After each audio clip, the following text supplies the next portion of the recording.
saya minta juga adik-adik semua juga memperkenalkan diri nanti setelah ini. Jadi nama saya Budi Amin, ya. Saat ini bertugas di Balai Besar Pelaksanaan Jalan Nasional Sumatera Selatan, Direktorat Jenderal Bina Marga, Kementerian Pekerjaan Umum dan Perumahan Rakyat. Ya, adik-adik mungkin bertanya bahwa kenapa saya bisa salah satu mengajar mata kuliah ini di Unsri. Jadi di akhir tahun kemarin, ya, dari Pak Rektor Prof. Anies ke kantor mengajak saya untuk sebagai dosen praktisi di Unsri. Di samping sebagai dosen tamu, juga kami diminta untuk mengajar kepada adik-adik mahasiswa yang kira-kira mungkin semester 6 ya, semester 6 dan mungkin yang sudah mau selesai. Tujuannya adalah untuk memberikan gambaran umum kepada adik-adik semua sebelum nanti terjun ke dunia kerja. Ya. Jadi harapannya pada saat nanti semuanya sudah menyelesaikan kuliahnya, begitu mau masuk ke dunia kerja, sudah ada gambaran seperti apa sih sebenarnya prospek teknik sipil ke depannya di dunia kerja. Nah, itu salah satunya kenapa Pak Rektor minta beberapa dosen praktisi untuk mengajar di kampus. Nah, di samping saya juga nanti ada 2 asisten yang mendampingi saya, yang juga merupakan alumni dari Unsri, ya, yang sudah bergabung di Kementerian PUPR. Ada 2, yang pertama itu Yoda Virus Mautia. Ada Yoda ya, perkenalkan dulu. Yoda gabung, Yoda. Iya, gabung Bapak. Nah, ini kakak lettingnya ini, dia sudah gabung di PUPR. Yang kedua ada Vira Airunisa. Vira gabung.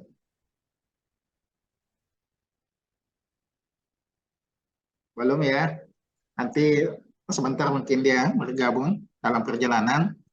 Nah, ini akan membantu nanti saya dan adik semua dalam mata kuliah Manajemen Pelaksanaan dan Pemeliharaan Jalan atau MPPJ.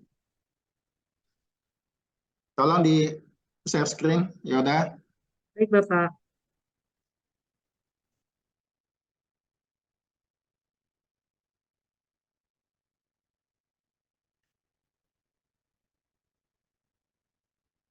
Adik-adik semua, jadi pada kedepannya ya, untuk mata kuliah ini kami memang bertiga ya sudah pernah mengajar adik-adik semua, yaitu Pak siapa namanya nih, Edi Kedarsa ya, Pak Edi Kedarsa dengan Ibu Dewi. Nah, jadi kami sudah berbagi karena kami sedang bertugas di Kementerian PUPR dan sesuai dengan permintaan Pak Rektor tadi, tentunya kami akan membagi pengalaman, ya, khususnya dalam proses pelaksanaan dan pemeliharaan jalan di Kementerian PUPR, khususnya di Balai Jalan ini atau di Direktorat Bina Marga. Tapi yang namanya pembangunan jalan, baik itu jalan nasional, provinsi, kabupaten, itu mengacunya di Kementerian PUPR. Jadi apa yang saya sampaikan nanti itu juga berlaku untuk teman-teman di provinsi dan di kabupaten. Adik-adik semuanya perlu kami sampaikan bahwa untuk status jalan di Indonesia itu pada umumnya terbagi 3. Ya, ada namanya jalan nasional, ada jalan provinsi, dan jalan kabupaten. Untuk jalan nasional, yaitu jalan yang menghubungkan ibu kota provinsi.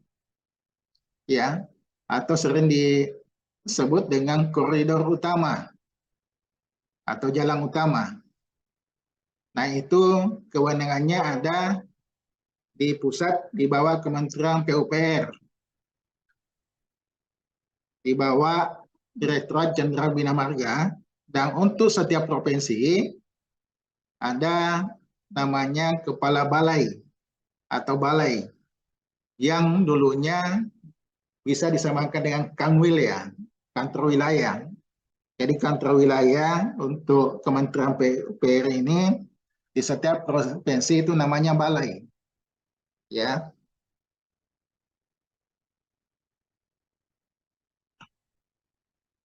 Jadi untuk mata kuliah ini kami lebih banyak membahas tentang aplikasi di lapangan, memberikan gambaran kepada adik-adik semua bagaimana proses untuk pelaksanaan pekerjaan jalan di lapangan, khususnya di Kementerian PUPR. Ya, lanjut, ada. Next. Jadi dasar peraturan untuk penyelenggaraan jalan di Indonesia, khususnya di Kementerian PUPR, yaitu Permen PU nomor 603 tahun 2005 tentang pedoman umum sistem pengendalian manajemen penyelenggaraan pembangunan sarana dan prasarana bidang pekerjaan umum. Tujuan adalah untuk meningkatkan tertib penyelenggaraan pembangunan guna mewujudkan prasarana dan sarana bidang pekerjaan umum yang efisien, efektif, dan produktif. Kata efisien, efektif, dan produktif ini ditebalin tentunya mempunyai maksud tersendiri. Jadi dalam membangun suatu jalan, kita menginginkan efisiensi. Ya, artinya kita mendapatkan manfaat yang sebesar-besarnya dengan mengeluarkan dana yang seminimal mungkin. Kemudian efektif. Dalam membangun jalan juga kita menginginkan suatu pekerjaan yang efektif. Artinya, dalam membangun jalan harus ada metode pelaksanaan yang efektif sehingga waktu pelaksanaan yang telah ditetapkan dapat diselesaikan. Ya.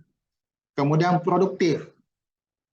Jalan yang dibangun nanti ini bisa menambah nilai ekonomi satu kawasan di mana jalan tersebut dibangun.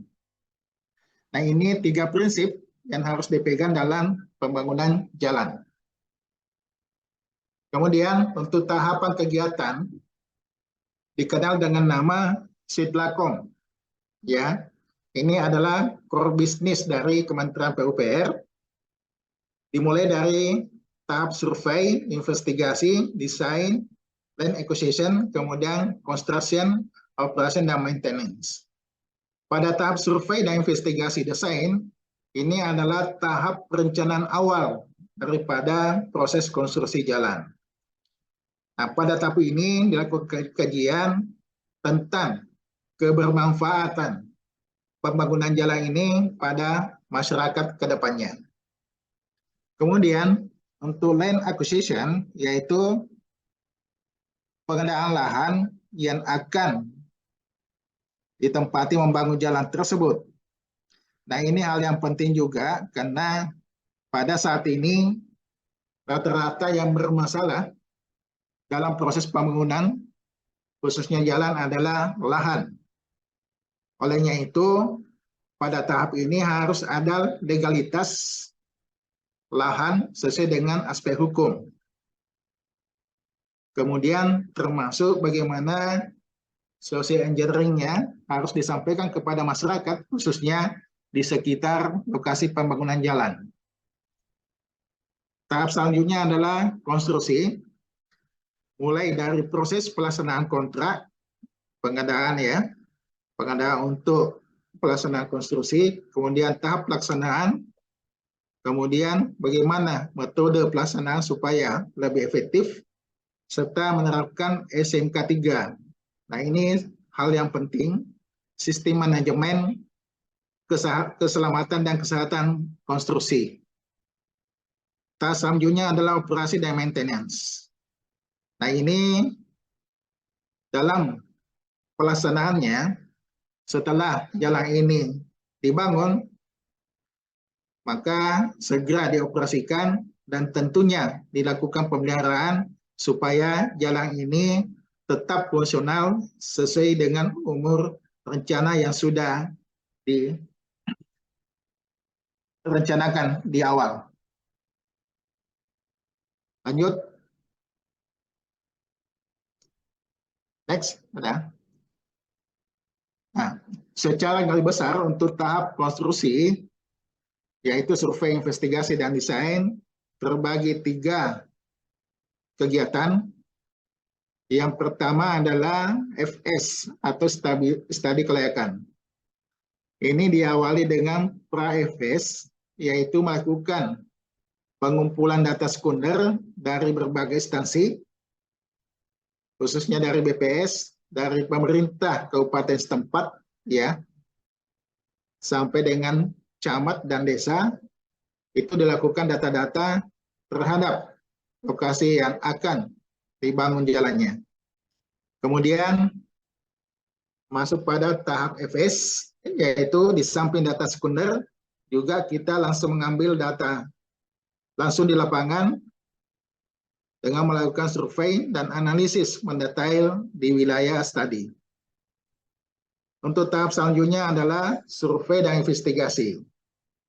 Nah, setelah tahap FS, kita melangkah kepada survei teknis. Ya, survei teknis nanti akan dijelaskan lebih detail untuk mengetahui karakteristik daripada trase yang akan dibangun, termasuk melakukan survei harga satuan dan survei calon tenaga kerja yang akan digunakan pada saat membangun jalan nanti. Kemudian tahap selanjutnya adalah tahap desain teknis. Nah, setelah dilakukan pengumpulan data, termasuk data teknis, harga satuan, dan tenaga kerja, maka masuk kepada tahap selanjutnya, yaitu pembuatan DED, Detail Engineering Design, ya, berupa gambar-gambar rencana. Kemudian kita juga membuat spesifikasi teknis. Spesifikasi ini adalah batasan-batasan yang harus dilaksanakan di dalam pelaksanaan nanti. Kemudian kita mendapatkan estimasi perkiraan biaya atau rencana anggaran biaya, berapa besar biaya yang akan digunakan dalam membangun jalan tersebut, termasuk dengan volume kegiatan atau pekerjaan yang akan dilaksanakan dari trase yang sudah dipilih pada tahap FS. Lanjut.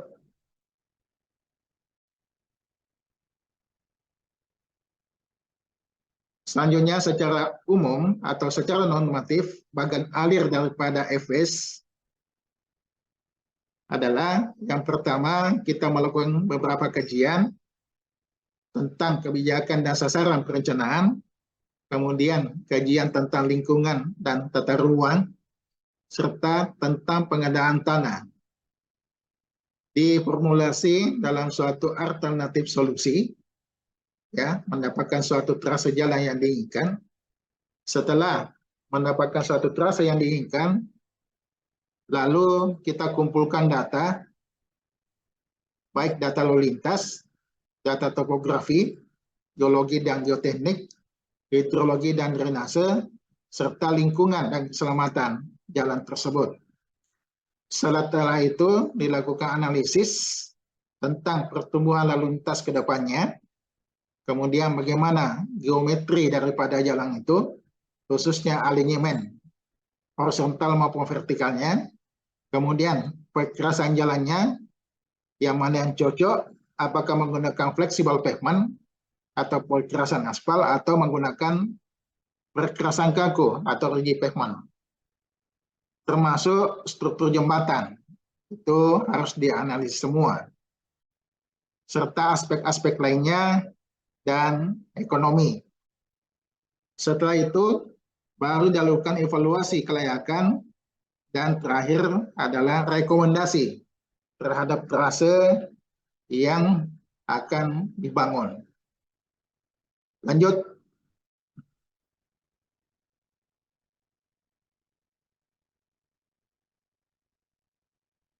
Selanjutnya adalah prosedur dalam pemilihan rute jalan. Yang pertama, penetapan koridor perencanaan.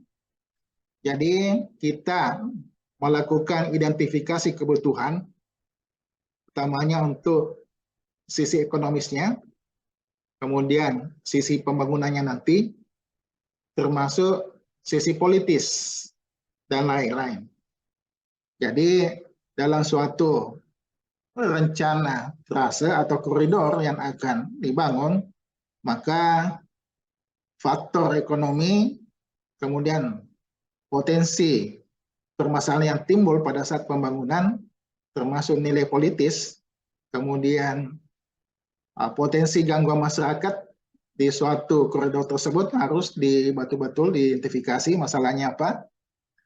Kemudian kita lihat juga perkembangan wilayah terhadap koridor yang dipilih, salah satu faktor penentu untuk layak atau tidak layaknya suatu trase yang dipilih. Kemudian kita menetapkan koridor perencanaan berupa peta skala 1:50.000 atau 1:25.000. Setelah itu kita berusaha, trase yang kita pilih, kita berusaha untuk menghindari daerah konservasi, kemudian lereng yang curam dan rawa, karena ini potensi menimbulkan masalah pada saat pembangunan nanti. Dan ini juga membutuhkan biaya yang cukup besar. Kalau misalnya lerengnya terlalu curam, maka banyak membutuhkan timbunan, dan kalau rawa tentunya butuh penanganan khusus untuk penanganan tanah dasarnya. Kemudian dilakukan sesuai kebutuhan dan bisa tidak diperlukan. Yang kedua adalah penetapan koridor rute. Jadi kita melakukan identifikasi kawasan di mana semua pemilihan rute yang berbeda. Kemudian proses format atau informasi sesuai dengan kebutuhan. Kemudian kita melakukan pertimbangan penyelidikan dari segi teknis, biaya, sosial budaya, tata guna lahan, termasuk lingkungan, daerah sensitif, dan identifikasi masyarakat hukum adat atau komunitas adat terpencil. Dalam penetapan koridor perencanaan juga perlu pertimbangan lingkungan, yaitu keunikan ekosistem fauna di lokasi yang telah terpilih, kemudian keanekaragaman suku budaya, panorama yang memiliki nilai estetika dan wisata, serta khusus sungai sebagai bahan baku air bersih.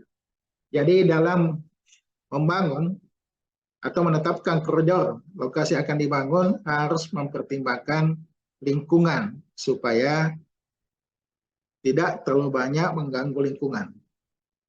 Lanjut. Yang ketiga adalah penetapan dan analisis rute. Ya. Jadi terhadap rute-rute yang sudah terpilih, maka kita akan menuju suatu rute yang mana yang paling efektif, efisien, dan produktif. Kemudian yang keempat adalah pemilihan shortlist. Jadi semua rute-rute tadi yang sudah dipilih diurut ya sesuai dengan peringkat masing-masing dari aspek teknisnya, lingkungan, dan sosial ekonomi. Kemudian pemilihan rute terpilih yaitu dari semua rute yang sudah di shortlist itu dilakukan evaluasi dan di ranking ya. Kemudian rute terpilih dari ranking terbaik dari segi efisiensi, efektif, dan produktif. Ya. Kemudian yang keenam, penetapan alinyemen yang terpilih. Nah, di sini sudah ada rute terpilih.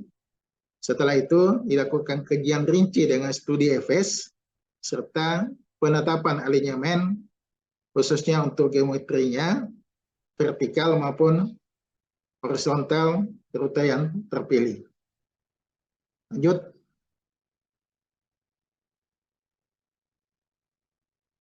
Selanjutnya adalah kita melakukan survei dan investigasi. Ya, ada 3 survei yang wajib dilakukan pada tahap FS ini. Yang pertama, survei teknis. Nah, kita butuhkan survei teknis ini supaya tahu batas-batas topografi lokasi yang dipilih tadi, bagaimana kondisi tanahnya, keadaan air tanahnya, peruntukan lahannya, serta rincian penggunaan lahan dan perkerasan serta penghijauan. Nah, ini dilakukan oleh surveyor profesional. Jadi adik-adik semua dari tahapan-tahapan di proses bisnis pembangunan jalan tadi, ini semua dilaksanakan oleh profesi teknik sipil, ya, mulai tahap awal FS sampai nanti pada tahap maintenance atau operasi, ya.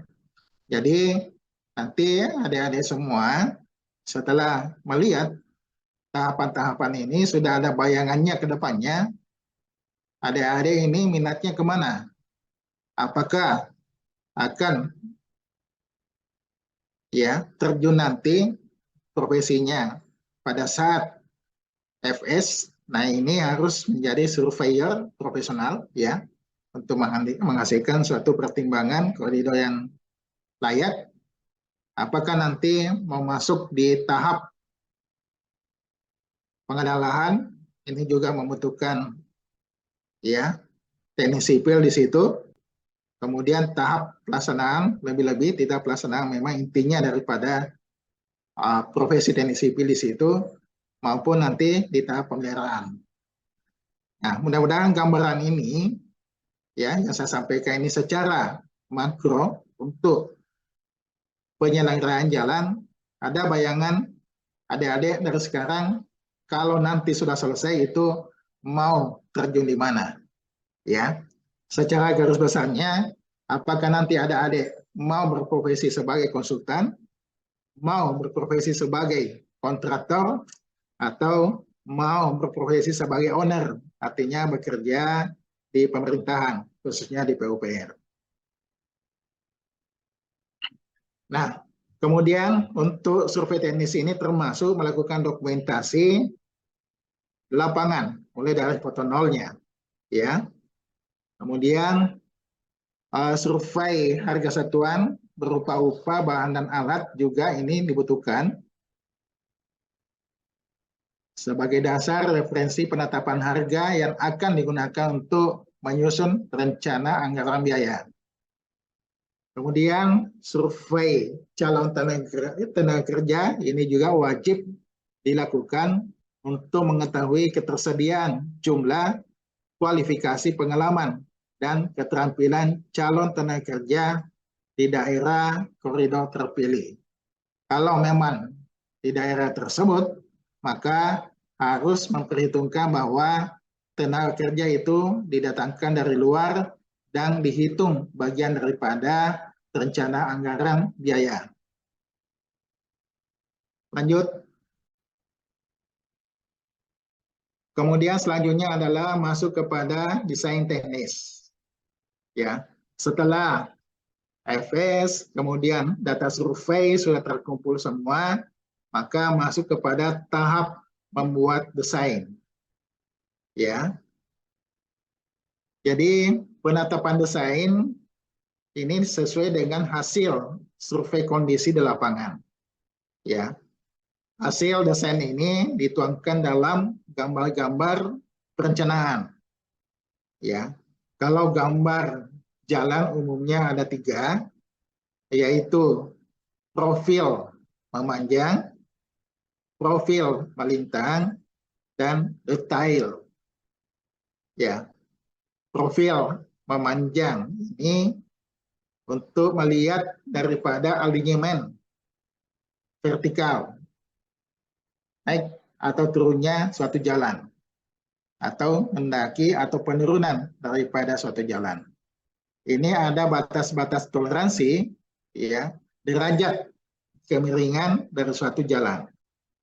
Kalau misalnya jalan itu terlalu terjal, maka harus dilakukan penimbunan, ya. Atau untuk daerah yang tanjakannya terlalu tinggi, maka harus dilakukan galian. Itu salah satu daripada manfaat dari gambar atau desain ini. Kemudian masuk kepada spesifikasi teknis. Nah, spek ini merupakan informasi lebih lengkap mengenai persyaratan-persyaratan teknis konstruksi jalan yang ingin dibangun. Termasuk di dalamnya penjelasan tiap jenis dan lingkup pekerjaan, komposisi campuran, persyaratan material dan peralatan, serta peraturan-peraturan yang harus diikuti, termasuk metode pelaksanaan. Jadi adik-adik semua, kalau nanti mengambil profesi sebagai pelaksana, sebagai kontraktor, ya, pun juga termasuk sebagai owner dan konsultan, maka namanya spek harus betul-betul dikuasai. Karena ini adalah pedoman, ya, dalam kita melaksanakan pekerjaan di lapangan. Selain dengan gambar, ya, yang harus ada di lapangan pada saat melaksanakan pekerjaan itu minimal 2. Spesifikasi teknis.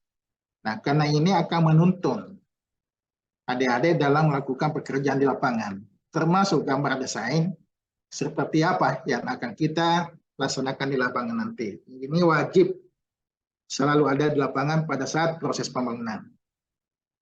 Kemudian gambar rencana mencakup peta lokasi, peta situasi, gambar tampak, gambar penampang, gambar tipikal yang dilengkapi dengan ketentuan teknisnya.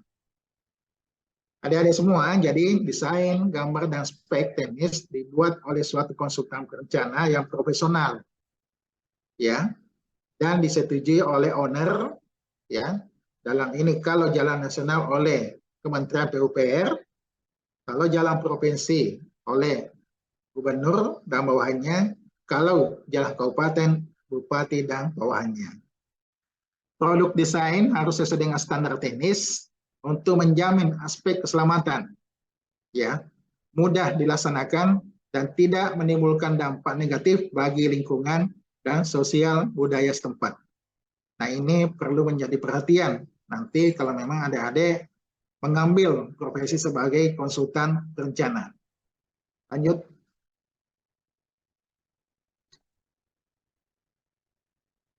Kemudian tahap selanjutnya adalah sistem manajemen keselamatan konstruksi atau SMKK. Nah, ini sudah diatur dalam suatu regulasi Permen PU nomor 10 tahun 2001 tentang pedoman sistem manajemen keselamatan konstruksi dan juga di spek khusus sistem manajemen keselamatan konstruksi atau SMKK serta SOP Bina Marga nomor 154 standar operasional prosedur pelaksanaan SMKK DC Bina Marga. Nah, dalam dokumen SMKK ini terdiri dari rancangan konseptual SMKK, ya, sistem manajemen keselamatan konstruksi, kemudian RKK, rencana keselamatan konstruksi, kemudian RMPK, rencana mutu pekerjaan konstruksi, program mutu, RKPPL, rencana kerja pemantauan dan pengendalian lingkungan, dan RMLLP, rencana mutu lalu lintas pekerjaan. Lanjut. Kemudian untuk bukti kerja yang harus disiapkan setiap tahapan kegiatan konstruksi untuk pembangunan jalan dan jembatan, antara lain adalah dokumen pemilihan. Dokumen pemilihan ini adalah dokumen yang harus dipenuhi oleh penyedia jasa atau kontraktor yang akan melakukan pelaksanaan pekerjaan jalan. Kemudian dokumen kualifikasi. Nah, dokumen kualifikasi ini adalah untuk mengetahui profesionalisme daripada suatu perusahaan. Apakah perusahaan tersebut sudah masuk kategori kontraktor yang besar, atau masih kontraktor yang sedang, atau masih kontraktor yang kecil. Nah, ini dapat dilihat daripada dokumen kualifikasi. Kemudian ada berita acara unwishing. Nah, pada saat tender atau sebelum melakukan penawaran, maka kontraktor wajib untuk melihat atau meninjau lapangan. Nah, ini yang disebut dengan unwishing. Gunanya supaya ada gambaran bagi penawar atau kontraktor sebelum membuat penawaran untuk melaksanakan kegiatan pembangunan jalan tersebut. Selanjutnya, evaluasi dokumen penawaran. Jadi setelah kontraktor menawar di dalam tender, maka dari Pokja, Pokja pemilihan, melakukan evaluasi terhadap dokumen penawaran. Kemudian ada RKK, rencana kerja konstruksi, kemudian laporan pelaksanaan RKK, laporan ketidaksesuaian atau laporan kecelakaan dan lain-lain, serta laporan monitoring pelaksanaan SMKK, kemudian ada berita acara pemeriksaan, kemudian surat keterangan bila terjadi kecelakaan kerja. Terakhir ada berita acara surat terima pekerjaan. Nah, ini adalah bukti-bukti kerja yang harus dipenuhi dalam suatu pembangunan jalan. Lanjut. Kemudian untuk tahapan proses bisnis yang kedua adalah pengadaan lahan. Ya. Jadi pengadaan lahan ini terbagi juga beberapa tahap. Yang pertama adalah tahap perencanaan. Nah, pada tahap perencanaan ini, dokumen perencanaan pengadaan tanah sebagai acuan bagi pejabat publik, pejabat yang ditunjuk untuk melaksanakan pengadaan lahan, dan sebagai persyarat pengajuan penetapan lokasi pada tahap persiapan pengadaan tanah oleh gubernur. Nah, untuk pembangunan jalan, siapa yang dianggap sebagai pejabat yang ditunjuk untuk pelaksanaan pengadaan lahan. Jadi untuk tahap perencanaan ini masih dilakukan oleh PPK, pejabat pembuat komitmen. Ya. Jadi pada tahap perencanaan ini untuk pengadaan lahan harus sudah dilengkapi dengan dokumen pra-FS, FS, studi lingkungan, dan studi tambahan lainnya. Jadi semua proses pada tahap FS itu harus sudah lengkap dulu, baru masuk kepada tahap pengadaan lahan. Kemudian dokumen perencanaan pengadaan lahan harus dilengkapi dengan data teknis calon lokasi, data administrasi, dan rencana anggaran yang jelas, akurat, dan terkini. Selanjutnya tahap persiapan. Nah, tahap persiapan ini diawali dengan pelaksanaan konsultasi publik, rencana pembangunan untuk mendapatkan kesepakatan lokasi, rencana pembangunan dari pihak yang berhak dan masyarakat terdampak. Jadi koridor yang sudah terpilih hasil FS tadi, ya, proses selanjutnya harus di konsultasi publik atau sosialisasi kepada masyarakat yang terdampak. Ya, setelah itu jumlah, tahapan, dan jangka waktu pelaksanaan kegiatan persiapan ditentukan kesepakatan masyarakat pada konsultasi publik. Apakah menyetujui pembangunan jalan di wilayahnya. Jadi pada tahapan ini masyarakat dikumpul khususnya di wilayah koridor tersebut untuk memberi penjelasan dampak atau manfaat dari pembangunan jalan yang akan dilakukan. Dan masyarakat harus setuju, ya, kalau jalan itu mau dibangun. Kalau misalnya ada masyarakat menolak, maka harus difasilitasi sampai dengan 3 kali ya oleh pemerintah setempat, mengupayakan bagaimana menyampaikan kepada masyarakat dampak atau manfaat daripada jalan tersebut. Kemudian dalam proses pengadaan lahan, instansi yang memerlukan lahan mengajukan dokumen perencanaan kepada gubernur setempat. Jadi dalam hal ini masih disiapkan oleh semua owner, dalam ini PPK ya, pejabat pembuat komitmen terhadap rencana ruas jalan yang akan dibangun. Lanjut. Selanjutnya tahap pelaksanaan. Nah, tahap pelaksanaan ini sudah ada, yang pertama adalah pembentukan tim pelaksana dan Satgas. Nah, timnya ini beberapa instansi ya, biasanya dan selalu ketuanya itu dari pertanahan.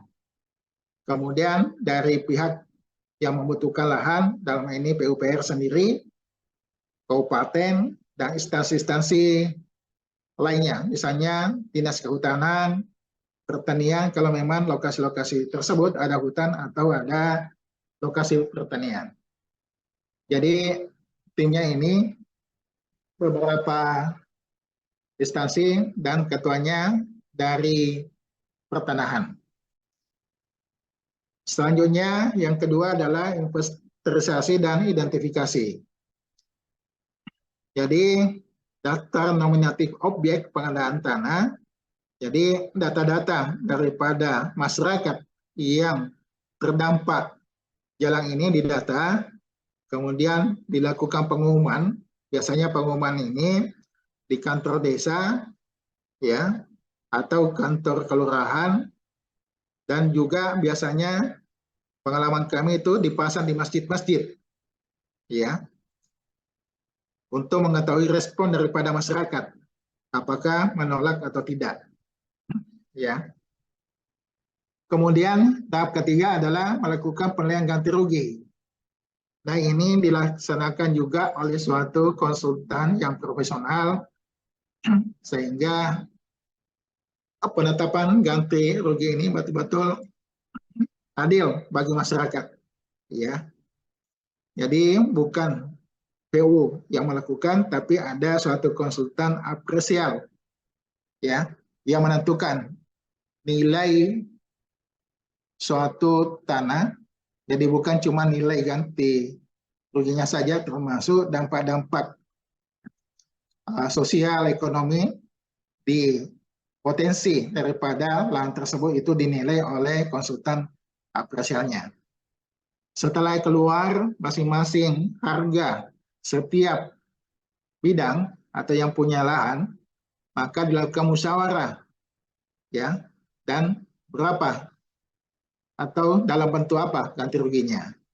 Karena ganti rugi ini bisa berupa uang, bisa juga misalnya tanah, ada masyarakat yang minta dicarikan tanah di tempat lain, atau kalau misalnya bangunan, ada masyarakat yang minta dibangunkan suatu bangunan di tempat lain. Jadi harus ada kesepakatan dengan masyarakat bentuk ganti ruginya, apakah mau langsung mengambil uang sesuai dengan nilai dari hasil apresial, atau mau diganti dengan tanah atau diganti dengan bangunan. Kemudian selanjutnya adalah bila terjadi penolakan atau keberatan atas besarannya ganti rugi. Nah, pihak berhak dapat tidak sepakat ganti rugi dan tidak menggugat, atau tidak sepakat ganti rugi tapi menggugat, dan penetapan ganti rugi berdasarkan putusan hukum. Jadi adik-adik semua, jadi dalam suatu perencanaan jalan, koridor jalan, tidak semuanya masyarakat biasanya menerima. Pasti ada satu dua yang biasanya menolak. Ya, makanya tadi salah satu hal yang perlu diperhatikan adalah unsur politisnya. Nah, bagaimana kalau ada yang menolak? Nanti namanya ada istilah konsinyasi, ya, nilai uang tersebut dititip di pengadilan, nanti pengadilan putuskan apakah yang sudah ditetapkan oleh konsultan penilai ganti rugi sudah layak atau tidak. Kalau memang dianggap layak, kalau sudah ada keputusan hukum, masyarakat harus menerimanya. Ya. Kemudian yang keenam, pemberian ganti rugi apabila masyarakat sudah sepakat, maka diberikan ganti ruginya. Kemudian apabila tidak sepakat, maka dilakukan konsinyasi atau penitipan ganti rugi di pengadilan. Jadi berita acara penitipan ganti rugi antara instansi yang memerlukan tanah dengan pengadilan negeri setempat apabila gugatan pihak yang berhak masih dalam proses di lembaga peradilan. Setelah itu pelepasan objek pengadaan tanah atau PT-nya. Jadi surat pernyataan dari masyarakat atau penyerahan objek, penerikan bukti penguasaan pemilihan tanah, atau pemutusan hubungan hukum. Setelah itu pemutusan hubungan hukum pihak yang berhak dengan OPT. Terakhir adalah setiap kegiatan itu harus diambil dokumentasinya. Lanjut. Selanjutnya adalah tahap penyerahan hasil. Nah, tahap ini tim pelaksana pengadaan tanah menyerahkan dokumen pengadaan tanah kepada instansi yang memerlukan paling lama 7 hari setelah pelaksanaan pengadaan tanah selesai. Selanjutnya, bukti kerja penyerahan hasil pengadaan tanah berupa berita acara penyerahan hasil pengadaan tanah. Kemudian, jangka waktu tahapan pelaksanaan output penyerahan fisik dan dokumen atas hak tanah berbeda tergantung ada tidaknya keberatan dan gugatan dari pihak yang berhak. Lanjut. Tahapan yang ketiga pada proses bisnis pembangunan jalan yaitu pelaksanaan konstruksi. Nah, ini yang paling penting dikuasai oleh adik-adik semua selaku profesi insinyur teknik sipil. Karena inti daripada mata kuliah yang selama ini pelajari di kampus ini lebih banyak 80% di pelaksanaan konstruksi. Adik-adik semua, jadi pada tahap pelaksanaan konstruksi ini terbagi 2 tahap. Ya. Yang pertama periode prakontrak, yang kedua periode pasca kontrak. Pada periode prakontrak ini diawali dengan dokumen pengadaan. Ya.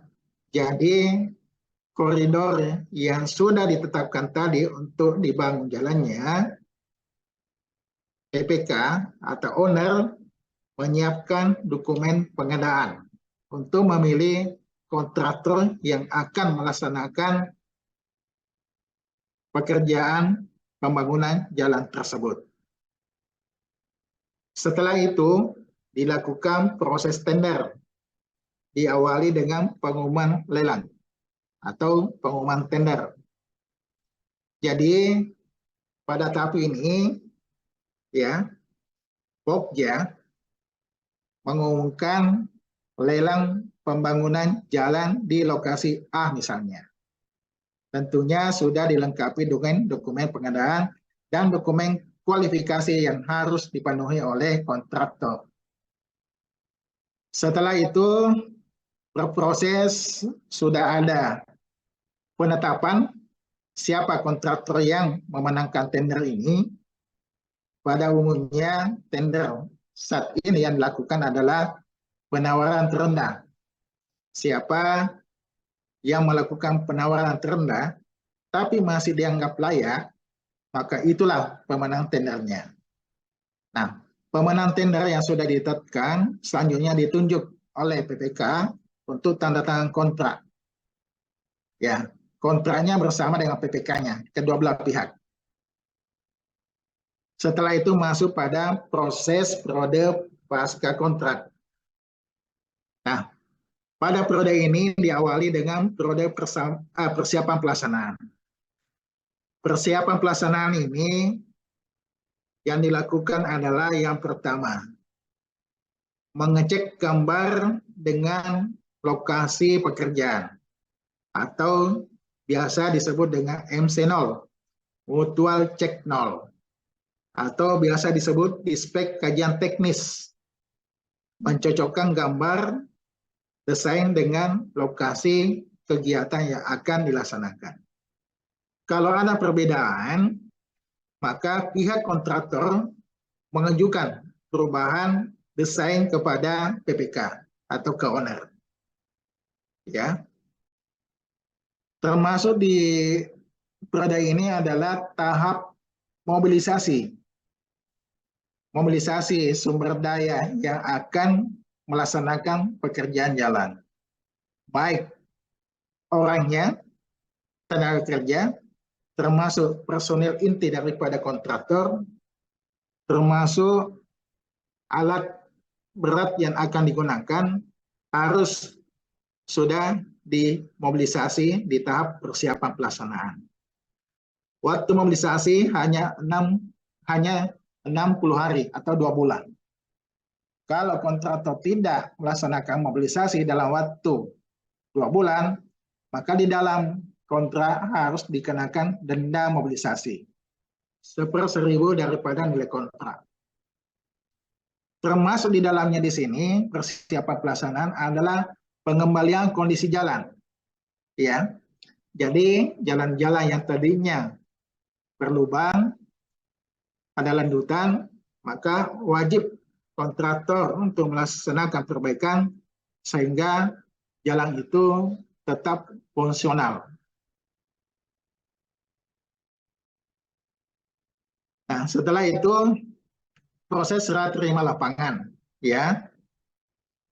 Jadi periode konstruksi ini adalah periode pelaksanaan jalan sesuai dengan gambar desain yang sudah dihasilkan dari konsultan perencana, termasuk waktu yang sudah disepakati dalam kontrak, dan tentunya nilai besaran atau nilai kontrak yang sudah disepakati dalam kontrak antara PPK dengan kontraktor. Nah, setelah selesai masa konstruksi, itu dilakukan serah terima sementara pekerjaan atau PHO. Selanjutnya itu kontrak belum berakhir, masih ada periode pemeliharaan. Biasanya 1 tahun untuk pekerjaan jalan. Ya. Nah, setelah 1 tahun, kontraktor wajib melakukan pemeliharaan bila terjadi kerusakan-kerusakan terhadap jalan yang sudah dibangun. Setelah selesai periode pemeliharaan, baru serah terima akhir pekerjaan PHO. Sehingga pada FAO ini betul-betul kewajiban kontraktor sudah selesai dan semua diserahkan kembali kepada owner, dalam ini PPK. Nah, ini secara umum daripada pelaksanaan konstruksi suatu pekerjaan jalan. Lanjut.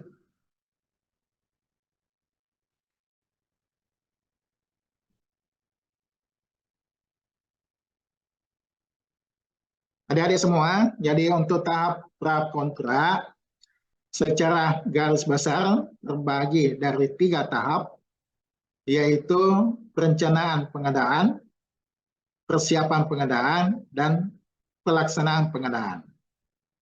Untuk tahapan pengadaan barang jasa melalui penyedia jasa atau kontraktor, itu mengacu kepada peraturan LKPP nomor 11 tahun 2021.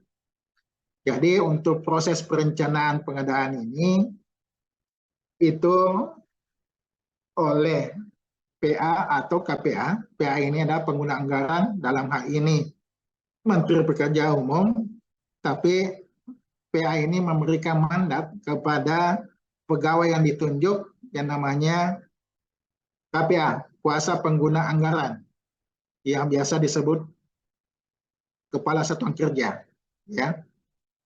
Selanjutnya untuk persiapan pengadaan terbagi 2, yaitu persiapan yang dilakukan oleh PPK, yaitu menyiapkan tadi dokumen pengadaan, ya, termasuk spek ini masih disiapkan oleh PPK. Kemudian yang kedua adalah pemilihan penyedia dilakukan oleh Pokja. Jadi adik-adik semua, jadi kami sampaikan juga bahwa untuk saat ini, untuk dokumen pengadaan lahan, pengadaan pekerjaan, bangunan jalan itu disiapkan oleh PPK, sedangkan untuk proses pemilihan kontraktor atau penyedia jasa yang akan melaksanakan pekerjaan itu dilaksanakan oleh namanya Pokja. Nah, Pokja ini dibawa, kembali dulu belum? Pokja ini dibawa Balai P2JK, Balai Pengadaan Jasa Konstruksi. Ya, jadi beda. Kantornya beda, PPK itu di Balai Jalan, sedangkan untuk Pokjanya itu di Balai Bina Konstruksi. Nah, gunanya ini adalah supaya pelaksanaan tender itu betul-betul adil, tidak diintervensi oleh unit atau PPK yang akan melaksanakan pekerjaan tersebut. Nanti setelah ada pemenangnya, baru diserahkan kepada PPK. Ya. Kemudian pada tahap pelaksanaan pengadaan ini sudah masuk kepada tahap pelaksanaan kontrak. Ya. Jadi Pokja pemilihan menyerahkan berita acara hasil lelangnya ke PPK. Kemudian setelah itu dilaksanakan pelaksanaan kontrak sampai dengan serah terima pekerjaan dari PPK dengan penyedia jasa. Lanjut. Kemudian ini adalah persiapan pengadaan dan persiapan pilihan secara garis besarnya. Nah, ini dilakukan oleh pada tahap persiapan pengadaan, mulai dari review rencana kerja anggaran, dokumen perencanaan, penetapan HPS, kemudian menentukan rencana kontrak, penetapan spek, kemudian menetapkan uang muka, jaminan uang muka, itu masih di dalam kewenangan PPK. Setelah itu dokumen itu diserahkan kepada Pokja pemilihan untuk persiapan pemilihan. Di sini Pokja melakukan review dokumen persiapan pengadaan. Jadi kalau masih ada dokumen yang belum lengkap, maka PPK harus melengkapi sebelum diumumkan lelangnya.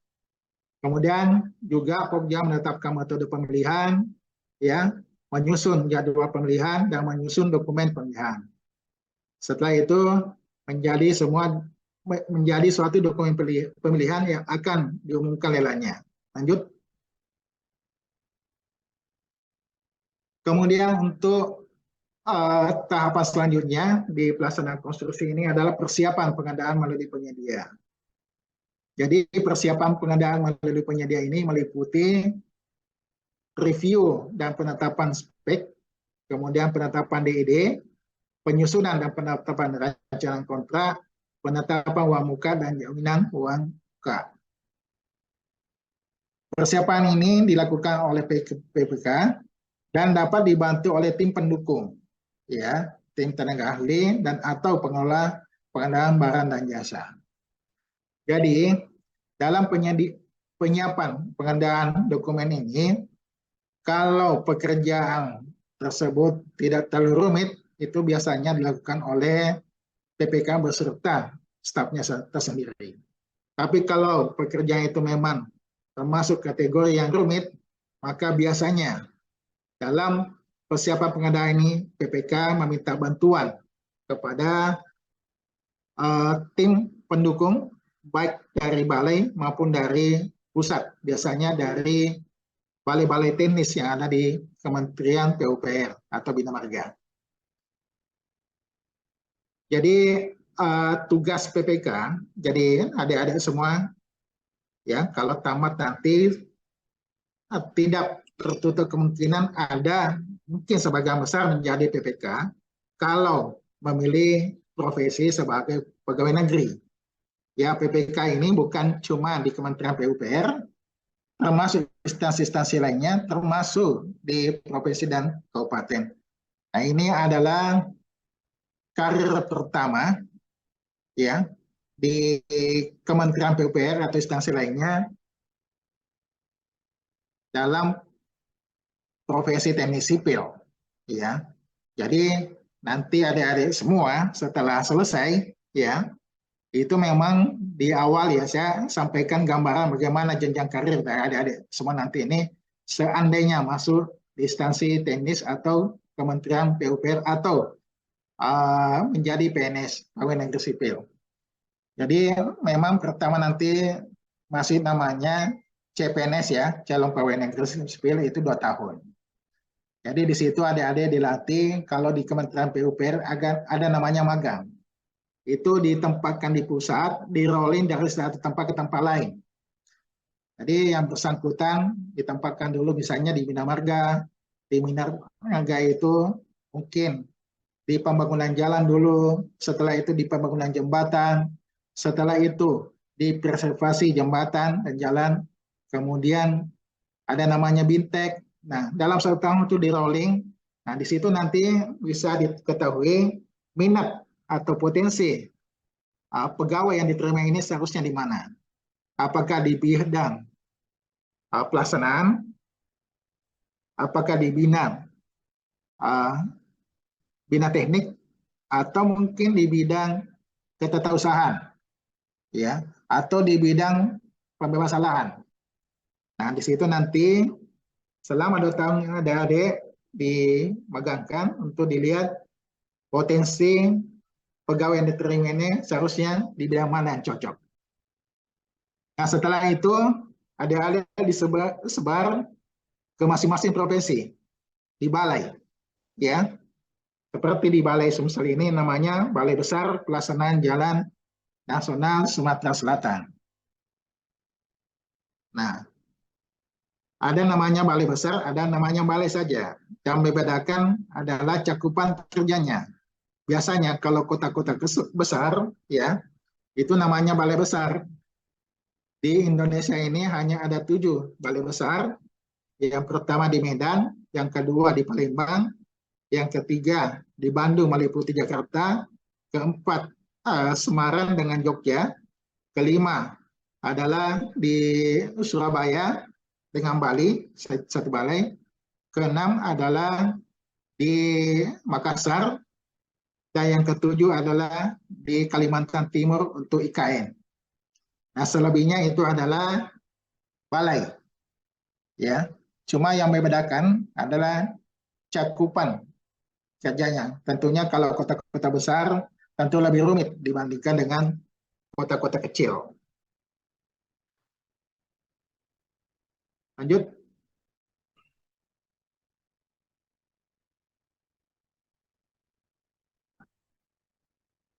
Ini sudah jam 11 ya. Jadi kita usahakan materi ini bisa selesai sebelum duhur ya, jam 12. Nanti setelah ini, kalau ada adik-adik yang mau bertanya, baru kita diskusi. Supaya kalau saya kasih kesempatan sekarang, takutnya nanti materinya nggak selesai. Kemudian selanjutnya, masih dalam tahap pelaksanaan adalah bagian alir pengadaan jasa konstruksi oleh Balai Pengadaan Jasa Konstruksi.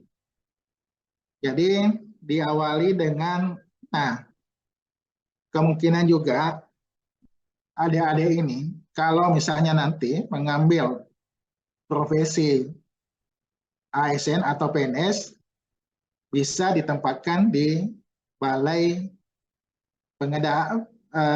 Pengadaan Jasa Konstruksi. Nah, tugasnya adalah untuk melakukan lelang atau tender sehingga mendapatkan suatu kontraktor yang akan melaksanakan pekerjaan jalan dan jembatan. Ya. Jadi prosesnya itu mulai dari perencanaan pengadaan dan persiapan pengadaan. Nah, di sini tim BP2JK melakukan pendampingan terhadap PPK. Jadi dokumen tender yang sudah disiapkan oleh PPK, termasuk spek, kemudian desainnya itu direview, diperiksa oleh tim Pokja BP2JK. Kalau sudah sesuai maka akan lanjut ke tahap berikutnya, yaitu Kepala Balai BPDJK melakukan penugasan atau SK Pokja untuk pakaian dilelangkan. Kemudian selanjutnya Pokja ini melakukan tugas, ya.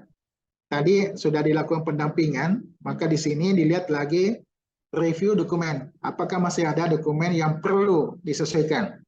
Tentunya dengan aturan-aturan terbaru, ya. Kalau ada, maka Pokja meminta ke PPK untuk segera melengkapinya. Kemudian selanjutnya setelah itu sudah selesai dilakukan dengan pelaksanaan pemilihan. Nah, yang melaksanakan ini adalah tentunya Pokja. Nah, dalam proses pelaksanaan pemilihan ini, apabila nilai pekerjaan di atas 100 miliar atau jasa konsultasi di atas 10 miliar, maka tim penelitinya ada di pusat. Ya, tapi kalau di bawah 100 miliar untuk pekerjaan konstruksi dan di bawah 10 miliar untuk jasa konstruksi, penelitinya ada di provinsi atau di Balai PDJK.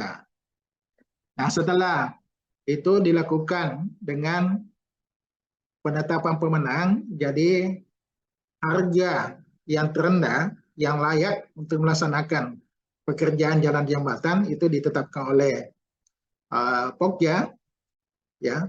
Kalau di bawah 100 miliar untuk konstruksi dan di bawah 10 miliar untuk konsultasi itu cukup di Pokjanya, tapi kalau di atas 100 miliar pekerjaan konstruksi dan 10 miliar untuk jasa konstruksi itu penetapannya oleh Pak Menteri.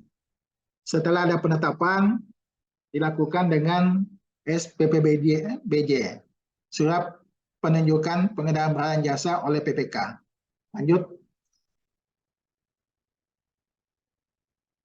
Selanjutnya adalah tahap persiapan penandatanganan kontrak. Jadi setelah Pokja menyampaikan berita secara hasil pelelangan kepada PPK, maka PPK mulai melakukan rapat persiapan penunjukan.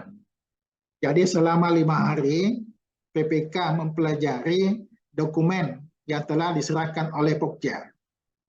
Apakah penyedia atau kontraktor yang ditetapkan sebagai pemenang ini sudah sesuai dengan aturan-aturan yang ada, misalnya kepemilikan AMP-nya di mana, kemudian alat-alat berat yang diserahkan dalam dokumen lelang betul-betul ada, dan kalau PPK bisa membuktikan bahwa salah satu alat, ya, atau dokumen dari penyedia itu tidak benar, maka PPK bisa menolak hasil dari Pokja. Maka dilakukan penelitian kembali atau mungkin bisa dilakukan dengan lelang ulang. Kalau memang PPK bisa menunjukkan bahwa apa yang disampaikan oleh Pokja ini ada sesuatu kekurangan yang tidak bisa dibuktikan oleh penyedia. Kalau semuanya sudah sesuai, antara PPK dengan Pokja sudah sesuai, maka PPK menerbitkan surat penunjukan, ya, penunjukan. Setelah itu kontraktor melakukan persiapan untuk penandatanganan kontrak. Yang dilakukan kontraktor di sini adalah biasanya untuk pengurusan jaminan pelaksanaan di bank. Nah, ini membutuhkan waktu yang lama. Jadi jaminan pelaksanaan 5% ini harus dijaminkan oleh penyedia bila mana nanti penyedia tidak sanggup untuk menyelesaikan pekerjaan ini, maka jaminan ini dicairkan ke negara. Ya. Setelah itu jaminan pelaksanaan sudah ada, dilakukan tanda tangan kontrak, paling lambat 14 hari kerja harus keluar surat perintah mulai kerja. Nah, ini adalah proses untuk persiapan penandatanganan kontrak. Lanjut.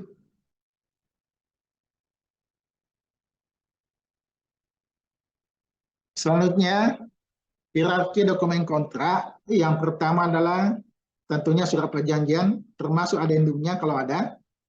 Kemudian pokok perjanjian, surat penawaran berikut daftar kuantitas dan harga, syarat-syarat khusus kontrak, spek khusus, spek umum, gambar, dan dokumen lainnya seperti jaminan, surat penunjukan, berita acara hasil pelelangan, dan berita acara pemeriksaan pekerjaan. Selanjutnya penyerahan lokasi kerja.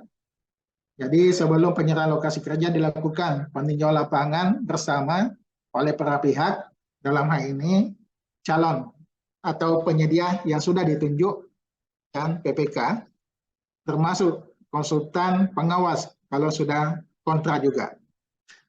Setelah itu ada berita acara hasil penyerahan lokasi kerja.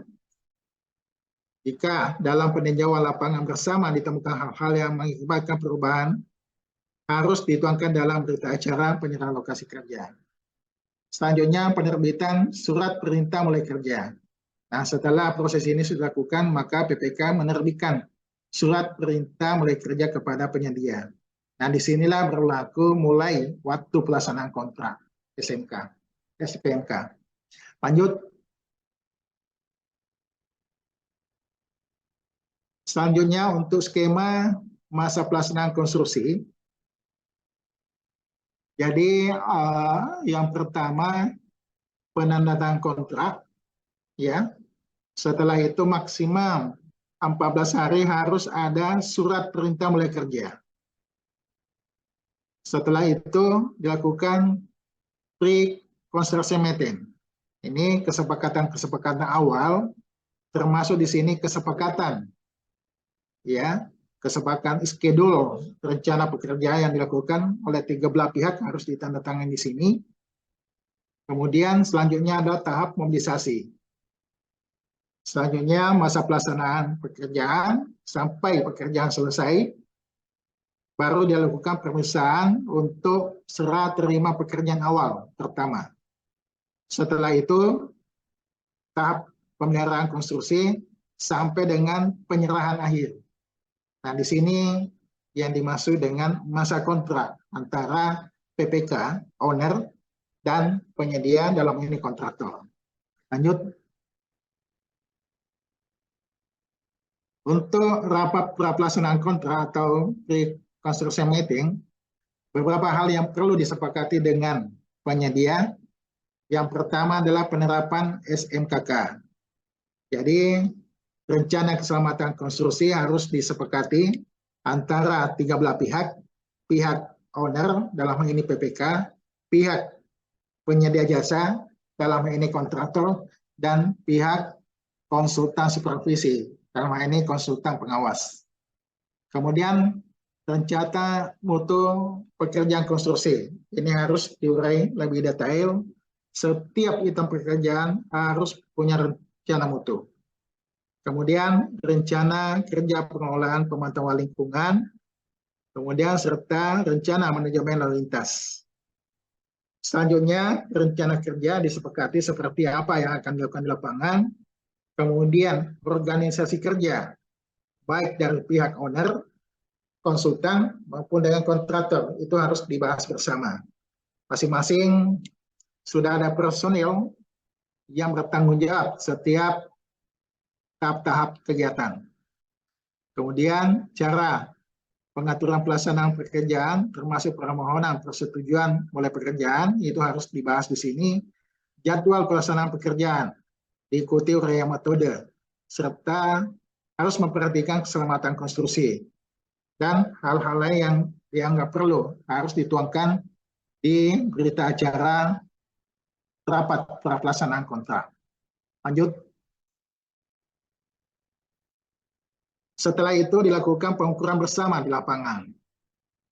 Nah, setelah PCM ini, ketiga belah pihak ya itu sama-sama ke lapangan untuk melakukan survei lapangan, mencocokkan antara gambar kerja dan kondisi lapangan. Ya, itu biasa dinamakan dengan MC0, mutual check 0. Hasil pemeriksaan bersama ini dituangkan dalam berita acara dan bisa menjadi dokumen untuk perubahan isi kontrak atau adendum kontrak. Bila mana ada perbedaan antara gambar rencana dan kondisi real di lapangan, itu dibolehkan untuk revisi atau review gambar kerja. Tapi harus dituangkan dalam adendum kontrak. Ya, lanjut.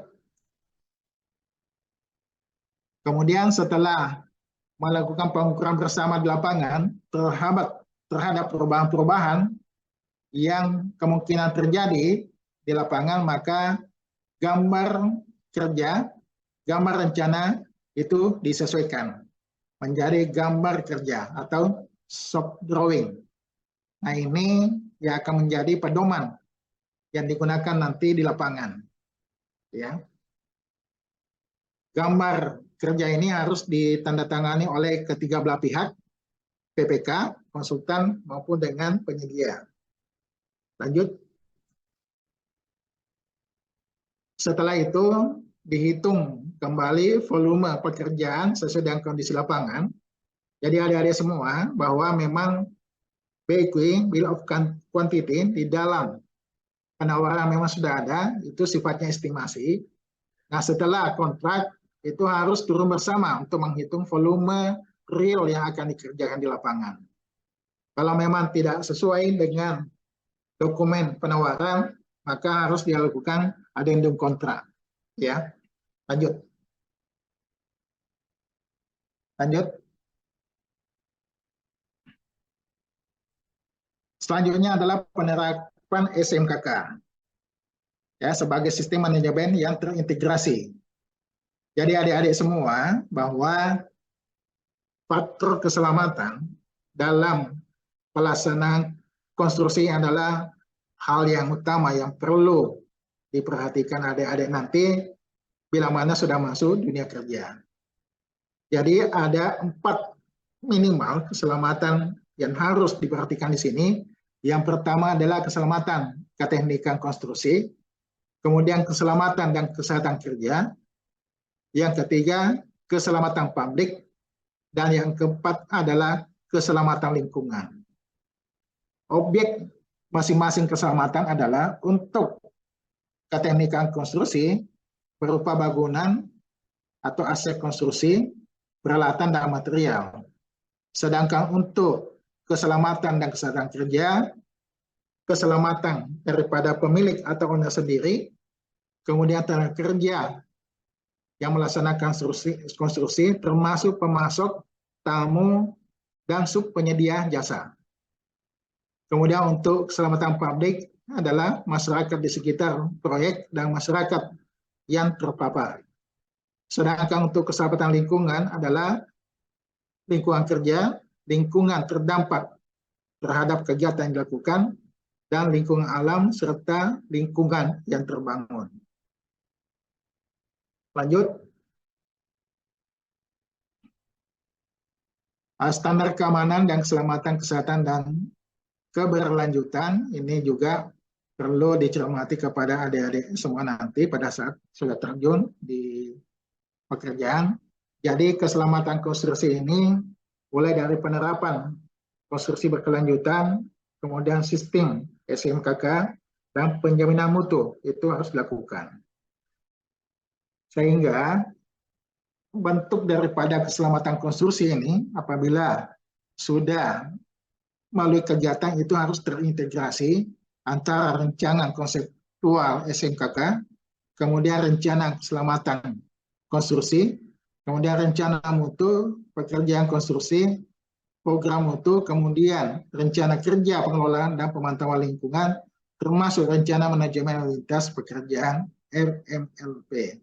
Nah, ini harus ada semua sebelum pekerjaan itu dilaksanakan. Lanjut.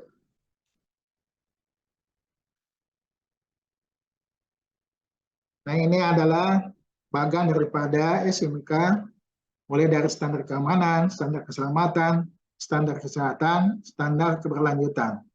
Pemenuhan standar keempat ini dengan menjamin untuk keselamatan keteknikan konstruksi, untuk menjamin keselamatan dan kesehatan kerja, untuk menjamin keselamatan publik serta menjamin keselamatan lingkungan.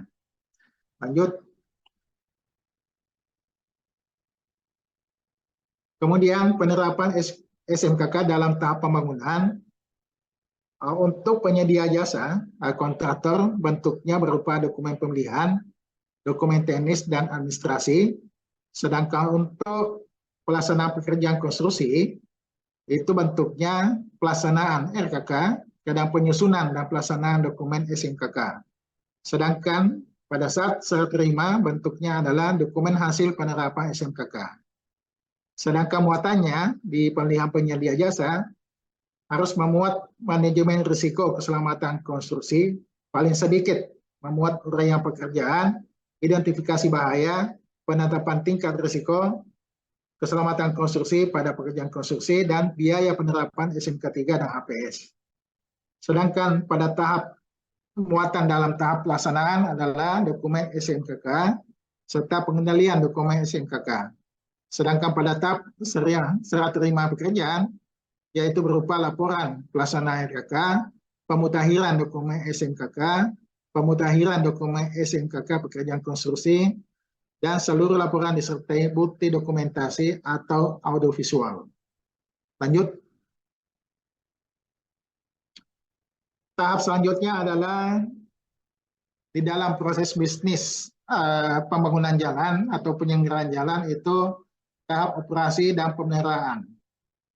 Nah, tujuan daripada pemeliharaan jalan ini adalah untuk memperpanjang usia kegunaan aset atau untuk mendapatkan suatu jalan yang telah dibangun sesuai dengan umur rencana yang telah direncanakan. Kalau jalan itu direncanakan 20 tahun, maka harapannya 20 tahun jalan itu tetap fungsional. Ya. Tentunya dalam 20 tahun tersebut bukan berarti tidak ada penanganan sama sekali, bahwa di dalam 20 tahun tersebut artinya kondisi di mana jalan itu betul-betul tidak bisa fungsional atau rusak berat. Sebelum sampai 20 tahun itu wajib dilakukan pemeliharaan. Ya, pemeliharaan berkala biasanya 5 tahun itu di-overlay ulang kalau dia rigid pavement, fleksibel pavement, atau pemeliharaan rutin itu setiap saat. Ya, misalnya ada lubang, harus ditutup. Termasuk genangan air di jalan itu tidak boleh, maka ada namanya pemeliharaan rutin untuk mengelirkan air yang tergenang di badan jalan. Termasuk rumput di meja harus dikendalikan. Makanya selama 20 tahun itu tetap harus ada anggaran pemeliharaan supaya umur rencana jalan tercapai. Kemudian dalam pemeliharaan ini harus menjamin ketersediaan peralatan yang akan dipakai. Ya. Kemudian tujuan dari pemeliharaan jalan ini mendapatkan laba investasi semaksimal mungkin. Jadi kalau pemeliharaannya baik, maka laba investasi, nah khususnya untuk jalan tol ini pasti lebih untung. Kemudian menjamin kesiapan operasional peralatan yang diperlukan dalam keadaan darurat. Nah ini penting bahwa suatu saat jalan yang dibangun tidak tertutup kemungkinan ada keadaan darurat, misalnya banjir atau longsoran. Olehnya itu, selama jalan itu, rencana jalan itu harus tetap peralatan yang siap operasional. Kemudian tujuan selanjutnya adalah menjamin keselamatan orang yang menggunakan sarana tersebut. Nah ini hal yang utama, bahwa jalan yang dibangun memang harus mengutamakan keselamatan, khususnya yang akan menggunakan atau memakai jalan tersebut. Kemudian untuk kegiatan operasi dan maintenance di Bina Marga, jadi pengusahaan jalan dan jembatan adalah kegiatan yang meliputi pendanaan, kemudian perencanaan teknis, pelaksanaan konstruksi, pengoperasian atau pemeliharaan jalan dan jembatan yang dilakukan oleh pemerintah atau badan usaha yang memenuhi persyaratan sesuai ketentuan dalam peraturan perundang-undangan. Nah, badan usaha di sini adalah untuk jalan tol, ya. Jadi jalan tol itu pengusahaannya oleh pihak swasta atau BUMN. Ya, kalau jalan di luar jalan tol, ya itu di pemerintah, khususnya untuk jalan nasional. Kemudian pemeliharaan dapat dilakukan sepanjang tahun secara terus-menerus, pemeliharaan rutin, dengan memanfaatkan personil dan peralatan yang ada atau dikontrakkan dengan penanganan rehabilitasi dan rekonstruksi. Jadi adik-adik semua, jadi bukan berarti setelah membangun jalan, dan jalan itu umur rencananya misalnya 20 tahun, bahwa selama 20 tahun itu tidak ada kegiatan atau tidak mengeluarkan dana terhadap apa yang dibangun. Tapi selama 20 tahun itu wajib namanya ada pemeliharaan. Ya, ada dua kategori, pemeliharaan berkala setiap 5 tahun, ya, dan pemeliharaan rutin. Kalau rutin ini setiap saat, setiap hari harus dipelihara jalan kita supaya waktu 20 tahun yang sudah direncanakan itu dapat tercapai. Jadi nanti 20 tahun baru kita mulai membangun lagi atau melakukan rehabilitasi besar-besaran di lokasi tersebut. Ya, lanjut. Adik-adik semua, ini yang dapat kami sampaikan sebagai pengantar bagaimana proses bisnis dalam membangun jalan di Indonesia, khususnya di Kementerian PUPR. Nah, ini memberikan gambaran kepada adik-adik semua bahwa secara garis besar ada beberapa tahapan yang salah satunya nanti mungkin adik-adik berkecimpung di situ. Apakah pada tahap FS, ya? Apakah pada tahap pengenalan, apakah pada tahap pelaksanaan, atau pada tahap pemeliharaan dan operasi. Nah, lebih banyak memang di sini adalah pada proses pelaksanaan. Nah, secara garis besar dalam pelaksanaan ada 3 yang terlibat di situ. Ada owner, ada kontraktor, penyedia jasa, dan ada konsultan pengawas. Nah, inilah yang berperan penting supaya jalan ini terbangun dengan baik sesuai dengan harapan daripada umur rencana yang sudah ditetapkan itu bisa tercapai. Kalau ketiga instansi ini betul-betul melaksanakan tugasnya dengan baik, mengikuti, melaksanakan sesuai dengan ketentuan spesifikasi yang ada, itu saya yakin bahwa umur rencana selama yang sudah direncanakan pasti akan tercapai. Tapi kalau salah satu instansi ini tidak maksimal dalam melaksanakan kegiatan di lapangan, maka pasti jalan itu akan cepat rusak. Walau sampai umur rencananya harus dibangun kembali. Saya kira ini yang dapat kami sampaikan pada mata kuliah pertama ini ya. Pertama ini waktunya kurang lebih 1,5 jam. Masih ada waktu kalau ada adik-adik yang mau bertanya, berdiskusi, silakan saya kasih kesempatan. Dan ada 2 kakak kelasnya ini juga bisa menjawab. Ya, saya kasih kesempatan. Ini ada Yoda dan ada Vira. Ini juga kakak-kakak kelas dari Unsri ini yang sudah bergabung di PUPR. Silakan kalau ada yang menjawab, yang mau menanggapi atau bertanya. Izin bertanya, Pak. Silakan. Saya Rio Agustinus Mulyawan dari kelas Palembang. Saya izin bertanya, Pak. Dulu tuh saya sempat baca berita kayak ini, Pak. Di China itu ada sempat pembangunan tol itu seperti bisa dilihat di background saya kalau mau lihat ini, Pak. Nah, jadi ceritanya itu katanya ada masalah di bagian land acquisition. Katanya ada sempat negosiasi selama 10 tahun itu katanya. Jadi pada akhirnya nggak mau dilepas gitu lahannya. Dari 7 rumah ada 1 rumah ini yang nggak mau melepas tanahnya. Nah, jadi kalau kasus begini tuh pernah nggak ada di Indonesia, Pak? Dan kira-kira apakah benar solusinya dibangun jalannya di tengah-tengah rumah itu, Pak? Jadi, terima kasih, Pak. Terima kasih ya, Rio.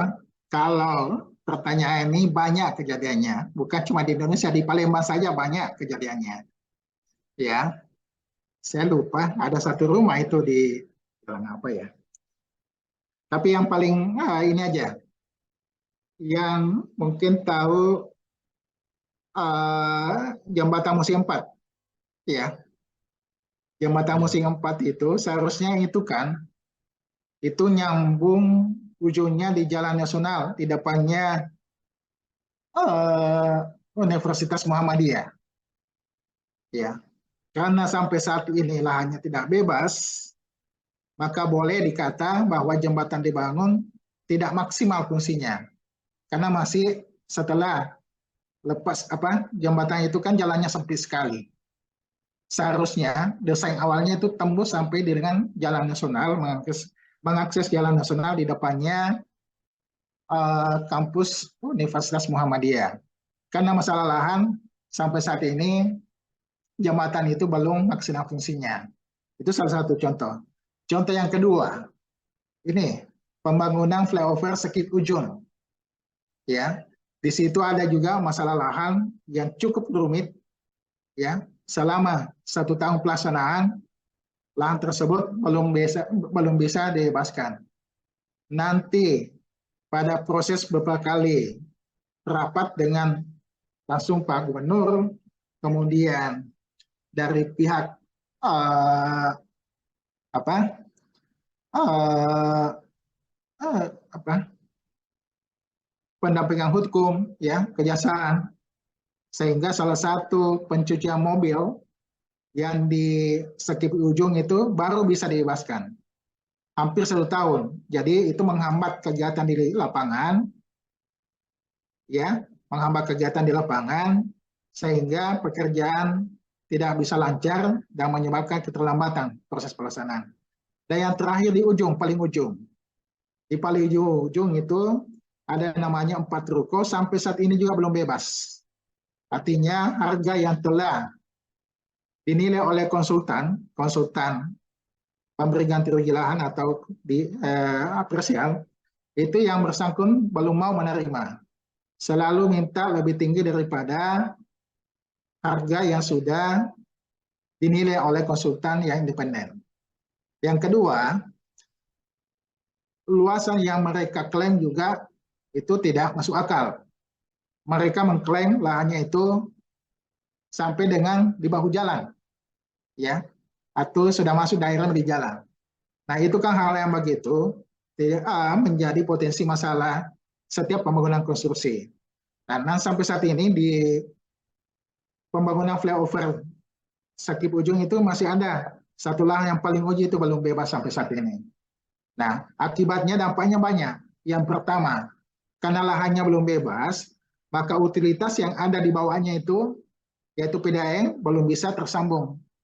PDAM, lokasi-lokasi yang sudah bebas, sudah memasang pipa baru, ya, tapi masih belum bisa difungsikan yang baru, karena masih ada terpotong terhadap lahan yang belum bebas tersebut. Jadi kalau pertanyaan itu banyak sekali masalah lahan. Terakhir ini yang di EVO, ya, pembangunan flyover di Galumbang dan Bantayan. Itu masih banyak warga yang menempati lahan, ya, PT Kereta Api yang di sana masuk secara ilegal.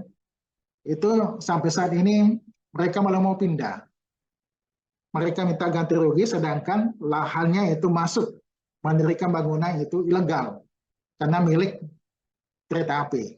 Jadi banyak sekali masalah-masalah lahan ini dalam pembangunan di Indonesia, bukan cuma di Indonesia, di Sumsel sendiri banyak kejadian-kejadian masalah lahan. Saya kira itu ya di Rio, ya, Tri Agustinus. Silakan, masih ada yang menjawab. Menanggapi. Silakan.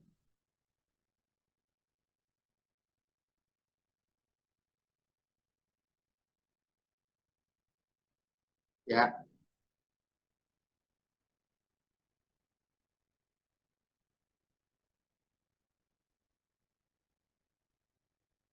Ya. Ya.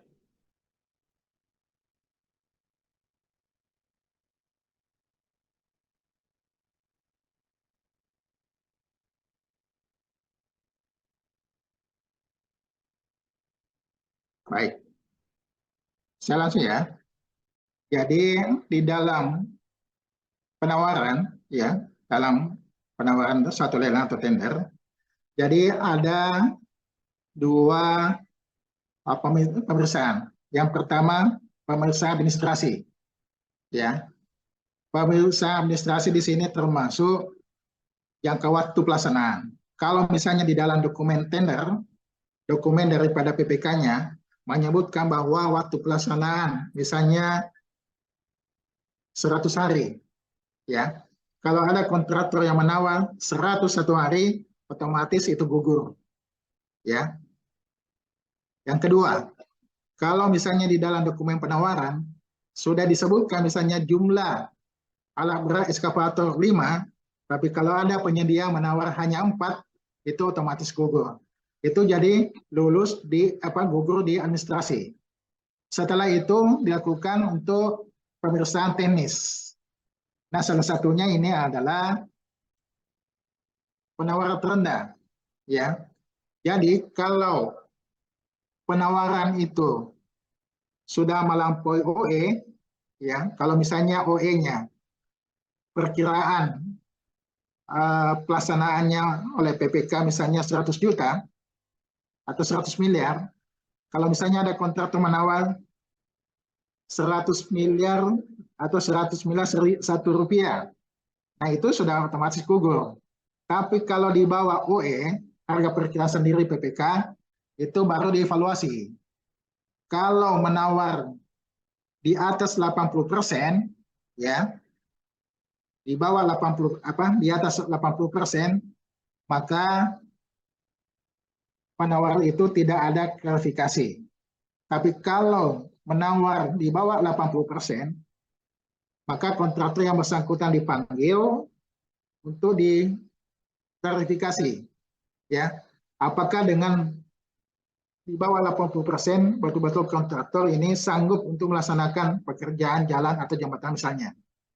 Kalau hasil klarifikasi yang dilakukan oleh tim khusus, ya, tim khusus dari PPK, kontraktor tidak bisa bertahan, misalnya harga aspal misalnya pasaran misalnya 12.000, ya.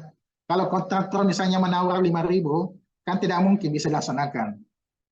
Kecuali kalau kontraktor punya stok aspal yang mencukupi untuk pelaksanaan pekerjaan itu. Kalau kontraktor menyatakan bahwa kami punya stok dan bisa dibuktikan oleh tim klarifikasi harga, maka itu tidak bisa gugur. Tapi kalau memang tidak ada stoknya, dengan hanya menawar 5.000, maka otomatis itu gugur. Karena harga pasaran 12.000, pasti mereka tidak bisa atau tidak mungkin akan membeli harga aspal dengan 5.000. Nah, seperti itu evaluasinya. Ya. Masih ada lagi? Nah, sebelumnya saya sampaikan juga ya, bahwa kami bertiga ini kan berbagi ya, setiap dosen itu kalau nggak salah 5 kali ya, saya termasuk 5 kali pertemuan.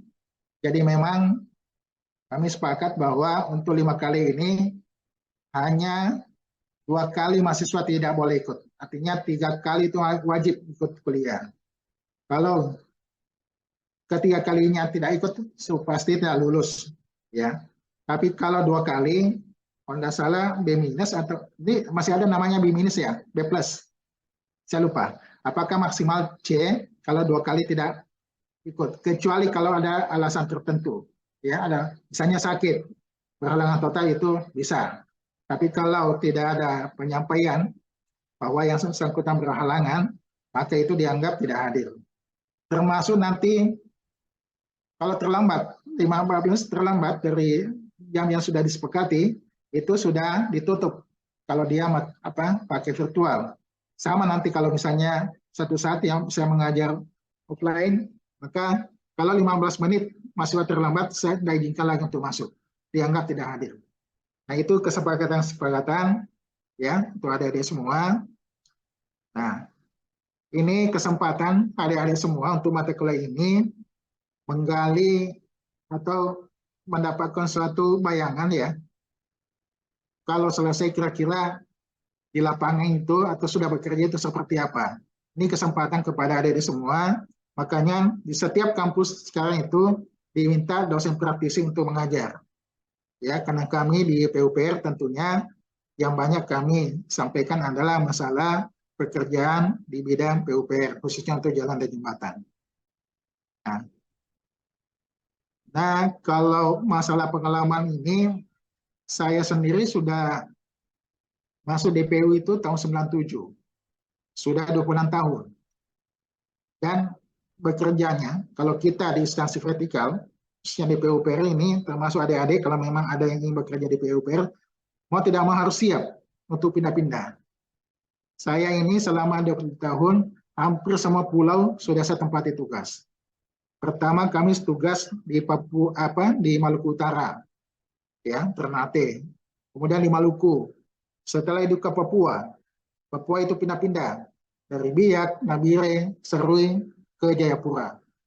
Setelah itu kembali ke Sulawesi. Sulawesi itu semua provinsi pernah kami tempat tugas. Setelah itu pindah ke Nusa Tenggara Barat. Baru pindah ke Kalimantan. Kalimantan Timur, Kalimantan Utara. Kembali ke Sulawesi Barat. Sulawesi Barat baru ke sini ke Kalimantan. Jadi kalau adik-adik berkeinginan untuk menjadi ASN di instansi vertikal, misalnya di PUPR, mau tidak mau harus siap untuk bertugas di seluruh wilayah Indonesia. Ya. Kalau mau tetap di kampung, tetap di Sumsel, ya. Kalau mau jadi PNS, ya PNS di kabupaten atau di provinsi. Itu tidak pindah-pindah. Dia pindahnya hanya dalam suatu provinsi itu. Atau jadi pengusaha. Pengusaha itu ya sesuai keinginan masing-masing. Apakah mau pengusaha hanya sebatas dalam satu provinsi itu bisa. Misalnya adik-adik mau membuka kontraktor, ya, atau subkor, itu bisa. Atau mau menjadi konsultan pengawas atau konsultan perencana. Nah, itu bisa semua. Jadi latar belakang ilmu teknik sipilnya itu sangat mendukung untuk memilih profesi ke depannya. Apakah mau jadi PNS, ASN? Jadi nanti sebagai owner, ya, setelah PPK menjadi Kasatker, setelah itu menjadi kepala bidang, setelah itu menjadi Kasubdit, setelah itu menjadi kepala balai, setelah itu menjadi kepala balai besar, setelah itu menjadi direktur, setelah itu menjadi dirjen, dan terakhir menjadi menteri. Nah, itulah gambaran, ya, prospek kedepannya daripada adik-adik yang kuliah di teknik sipil. Ya, kalau tidak ada lagi, kita akhiri untuk pertemuan kali ini ya. Jadi kedepannya saya masih 4 kali. 4 kali mungkin kami lebih fokus masuk kepada kegiatan pekerjaan, yaitu pelaksanaan pekerja untuk perkerasan fleksibel atau aspal. Kemudian kami juga memperkenalkan nanti AMP, ya, tempat membuat campuran aspal. Nah, setelah itu mungkin kami memberikan gambaran tentang pelaksanaan perkerasan kaku atau rigid pavement, termasuk pengenalan mengenai batching plan, tempat membuat batonnya. Nah, kalau masih ada waktu, kami juga ingin memperkenalkan bagaimana spesifikasi teknis yang digunakan dalam membangun jalan di Indonesia. Nah, sebenarnya ini masih banyak yang ingin kami sampaikan supaya persiapan adik-adik, ya, setelah selesai kuliah nanti sudah ada bayang-bayangan seperti apa sih sebenarnya kalau sudah masuk di dunia kerja. Karena memang waktunya sangat terbatas, kami coba memilah-milah kira-kira yang mana yang paling dominan nanti yang akan ditemuin di lapangan. Saya kira itu, jangan lupa absensi ya. Saya minta semua absensi yang di Yoda sudah share absensinya. Ini di chat sudah ada ya. Ya, sudah ada Pak, udah di-share. Nah, Materinya juga saya share ya Pak. Iya, papernya juga diminta di share ya, supaya Baik, untuk Bapak. dipelajari kembali oleh adik-adik mahasiswa.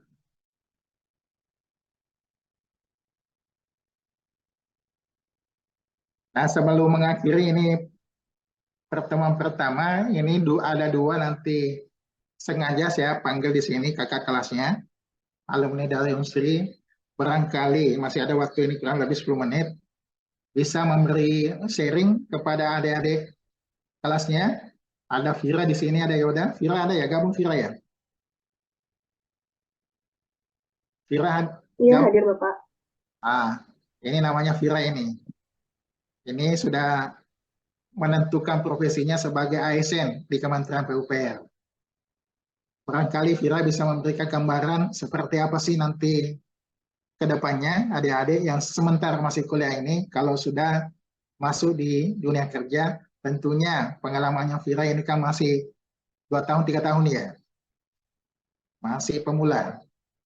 Mungkin bisa dikasih gambaran kepada adik-adik alumninya. Silakan Vira, mewakili ya. Ada yang mau disampaikan? Ya, baik Bapak, terima kasih. Terima kasih Pak. Mungkin perkenalan dulu, nama saya Vira, saya lulusan dari Teknik Sipil Unsri tahun angkatan 2015. Jadi lulusnya itu tahun 2019, kemudian mulai aktif di PU itu 2021. Jadi ini masuk ke tahun ketiga.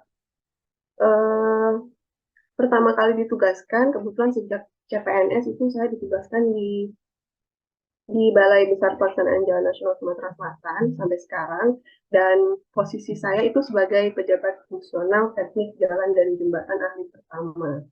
Nah, sebenarnya dari awal milih untuk masuk ke PU itu masih kayak no clue gitu ya. Mungkin kalau adik-adik sekarang enak nih, sekarang difasilitasi ada dosen praktisi yang mengajar, kemudian memberikan gambaran lah kira-kira bagaimana sih misalnya kayak yang tadi Bapak Budi Amin sudah sampaikan itu kan terkait core business di Bina Marga bagaimana. Jadi sudah ada gambaran. Nah, waktu zaman saya dulu waktu masih mahasiswa dan kuliah di Unsri itu nggak ada. Paling ada beberapa kali kuliah umum, cuman ya nggak sespesifik ini gitu. Jadi begitu saya masuk PU juga benar-benar nggak tahu mau mulai dari mana. Ini apa sih, ngapain sih? Cuman ya di awal tahun, di 1 tahun pertama itu kami banyak diberikan diklat terkait bagaimana PU itu, terus sistem kerjanya bagaimana dari awal sampai akhir. Dan karena juga kita belajarnya itu langsung di kantor, langsung praktik, pelan-pelan bisa ngerti. Jadi kalau menurut saya, yang membedakan kita kerja di PU sebagai owner itu dengan yang lainnya, karena kan ada banyak pilihan karir ya, Dek. Seperti yang tadi disebutkan, kita bisa jadi konsultan, kita bisa jadi kontraktor, konsultan juga ada macam-macam, bisa konsultan perencana ataupun konsultan pengawas. Nah, tapi kalau kita jadi ASN di PU khususnya, itu kita berperan sebagai owner. Jadi kebutuhan yang lebih keahlian yang lebih kita butuhkan itu lebih ke aspek manajerial.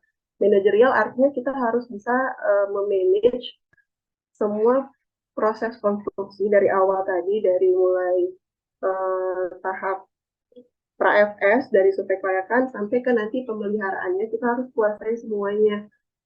Karena kita sebagai owner, kita yang harus mengontrol bagaimana jalannya suatu proses konstruksi itu dari awal sampai akhir supaya sesuai sama ketentuan yang berlaku.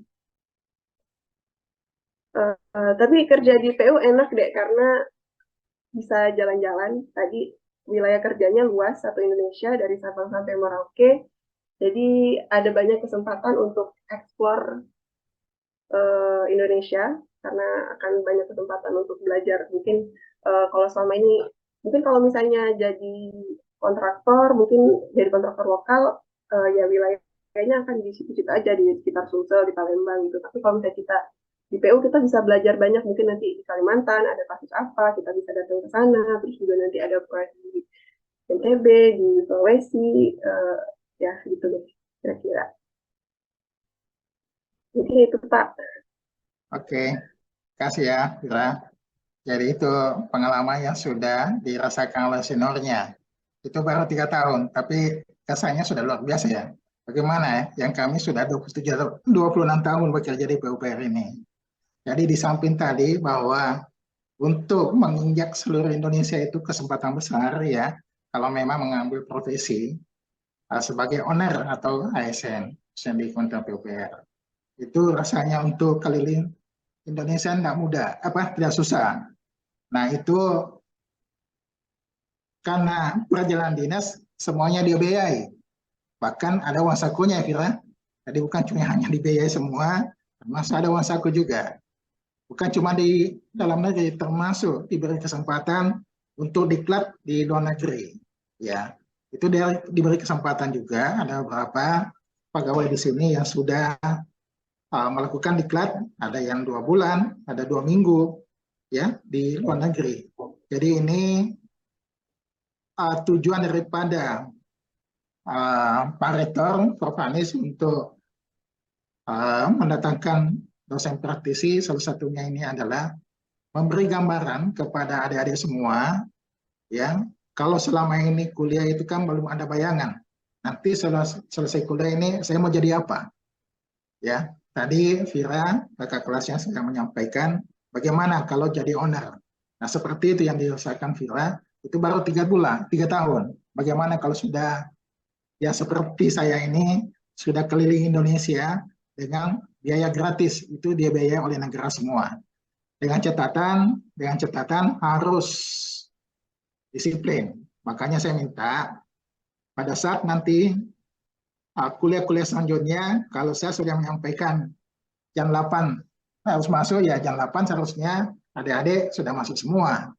Ya, 15 menit kemudian pasti kami tutup. Nggak bisa lagi masuk kalau terlambat 15 menit. Itu terhitung tidak masuk. Kecuali kalau memang ada yang berhalangan total, saya minta tolong untuk DWA langsung ke saya. Ada satu tadi mahasiswa yang WA ke saya, itu saya anggap bisa dianggap hadir lah, tidak mengurangi jatah ketidakhadirannya sampai kalau 3 kali nggak lulus ya. Kalau 2 kali maksimal ada saya lupa. Apakah maksimal nilai C atau B minus? Ya, kalau makanya diharapkan untuk hadir semua. Karena ini manfaatnya luar biasa untuk adik-adik semua terhadap dosen praktisi ini. Bukan cuma saya, mungkin ada dosen-dosen lain. Karena saya lihat yang di SK-kan Pak Rektor itu bukan cuma dari pihak owner, ada juga dari pihak penyedia, kontraktor ya, BUJT ini saya lihat ada juga dari pihak perencana, konsultan perencana, ini bagus sekali ini konsepnya Unsri, sehingga adik-adik nanti selesai, sudah ada gambaran nantinya saya mau bekerja di bidang apa, ya sesuai dengan selera masing-masing. Ya, tentunya memang setiap profesi itu punya persaingan yang ketat, apalagi untuk masuk PUPR itu tidak gampang, harus menyisihkan berapa sekian ribu orang, karena jatah sangat sedikit, peminat yang banyak. Olehnya itu harus adik-adik belajar baik-baik, menguasai betul setiap mata kuliah yang diberikan oleh dosen. Karena bahan ujiannya itu dari mata kuliah daripada adik-adik yang dipelajari selama ini di kampus. Saya kira itu yang dapat kami sampaikan untuk pertemuan pertama di mata kuliah ini. Kedepannya mungkin kita sepakati aja ya, supaya kelas Indralaya dan Palembang bisa sekaligus ikut, kita tetapkan saja setiap hari Sabtu jam 10 ya. Gimana, setuju dari kelas Indralaya? Ada perwakilan Indralaya, Pak siapa? Nabil? Setuju Bapak. Kita tetapkan ya, jadi hari Rabu dan Selasa digeser ke Sabtu semua supaya sekaligus bisa kumpul ya. Kelas Palembang, Vincent? Setuju, Sabtu aja ya kita kuliahnya? Ya, usahakan jam 10. Selama bulan puasa ini. Nanti kalau sudah bulan puasa, kami coba untuk masuk secara offline. Kalau jumlah mahasiswanya di Indralaya berapa totalnya? Ada 45 Bapak yang ada di DPR. 45. Kalau yang di Palembang? Pak Insan, berapa jumlah mahasiswa di Palembang? 26. Jadi 71. Sabtu itu bisa dibuka ruangan untuk offline kah di Indralaya atau di Palembang? Ada kelas yang bisa dibuka kalau Sabtu. Karena kalau hari kerja, Rabu atau Selasa, kami juga cukup padat kegiatannya. Kalau untuk ruang kelas di hari Sabtu itu biasanya kampus nggak dibuka Bapak, tapi nanti coba koordinasiin sama pihak jurusan kira-kira bisa atau nggak minta kelas dibuka hari Sabtu. Atau kalau kebetulan kami ada aula di balai, kalau kuliahnya di kantor kami di balai ini, Sabtu, itu bisa. Sepertinya bisa Bapak. Tapi kalau untuk teman-teman, kurang tahu. Aku kan juga kalau di Indralaya kan ada beberapa teman yang tinggal di Indralaya. Jadi coba teman-teman dari Indralaya kira-kira bagaimana? Ya, nanti kita bahas ke depannya ya. Jadi memang kita lihat alternatifnya. Kalau memang lebih dominan ini mahasiswa lebih banyak di Indralaya, jadi nanti offline-nya itu kemungkinan di Indralaya. Ya. Atau kalau di Palembang ada kelas yang bisa dibuka di Sabtu juga. Wensan ada ya?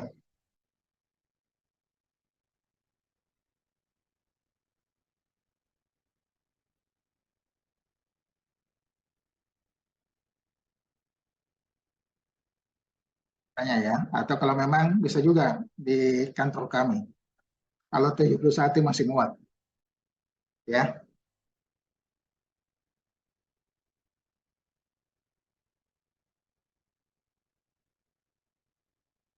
Gabung.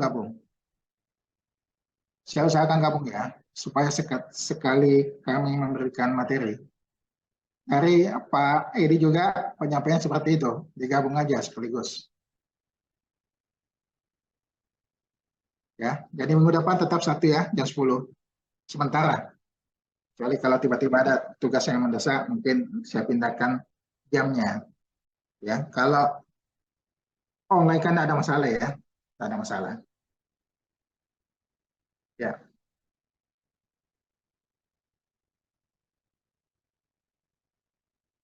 Ya.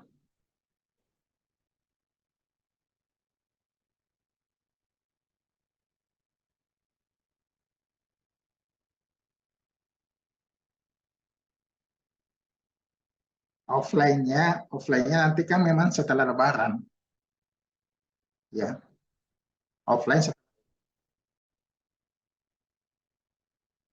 Kalau minggu depan masih online. Ya.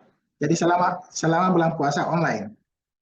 Ya. Nanti dilihat juga kalau Sabtu depannya lagi setelah Lebaran, kalau memang ada kegiatan yang mendesak di kantor, mungkin saya tidak bisa offline, ya, tetap online. Nanti dilihat kondisinya, ya. Tapi kalau nanti ujiannya ya mau tidak mau harus offline, ya.